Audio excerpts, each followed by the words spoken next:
আসসালামু আলাইকুম ওয়া রাহমাতুল্লাহি ওয়া বারাকাতুহু। শুরুতে আমি একটি হাদিস আপনাদের সামনে পেশ করতে চাই।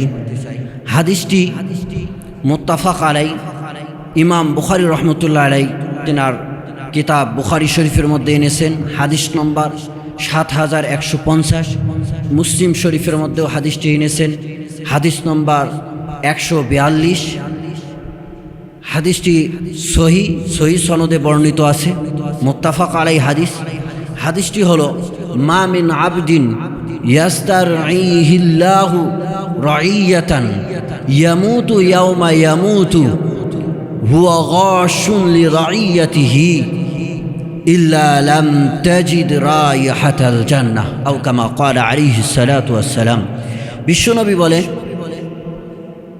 এমন ব্যক্তি যার অধীনে জনগণকে আল্লাহ পাক দিবেন, জনগণকে যার হাতে অধীন হস্তান্তর করবেন, মুসাল্লাত করে দিবেন,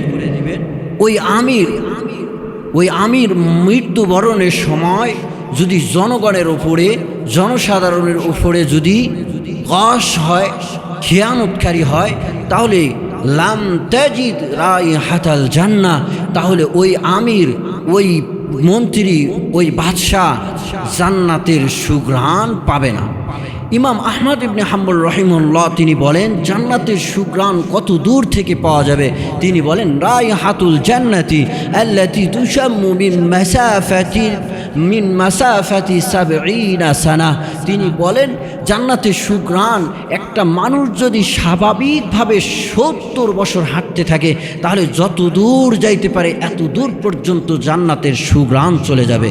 সম্মানিত সুধী, এখান থেকে স্পষ্ট, হাদিস থেকে স্পষ্ট, হাদিসের মধ্যে বলা হলো, যদি খায়েন হয়, যদি আমির, যদি বাদশাহ যদি প্রতারক হয়, ঠকবাজ হয়, চিটিংবাজ হয়, তাহলে ওই ব্যক্তি জান্নাত থেকে এত দূরে সরে যাবে এবং জান্নাত জাহান্নামের এত তলদেশে চলে যাবে। কেননা জান্নাতের পরেই জাহান্নাম, সুতরাং এত দূরত্বে সে এত জাহান্নামের এত নিকটে একদম তলদেশে চলে যাবে।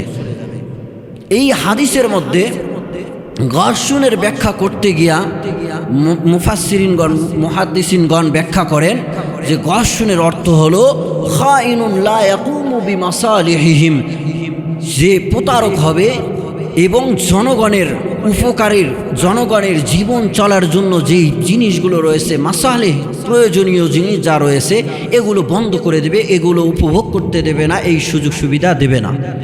তাহলে এখান থেকে স্পষ্ট হয়ে যায় যে জনগণের জন্য গেট বন্ধ করে দেওয়া মানে হলো জান্নাত থেকে ৭০ বছর হাঁটলে যত দূরে মানুষ চলে যায় এত দূরে চলে যাওয়া এবং জান্নাতের জাহান্নামের এত তলদেশে চলে যাওয়া।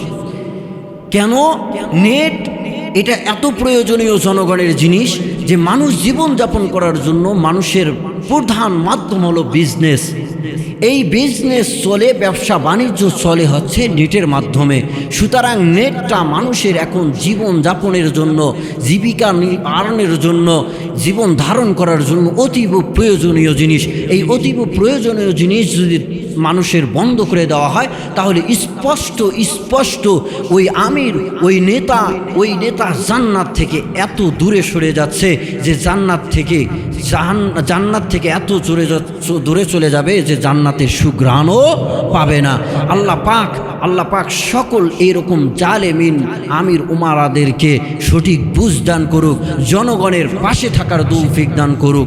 সকলে বলেন আমিন।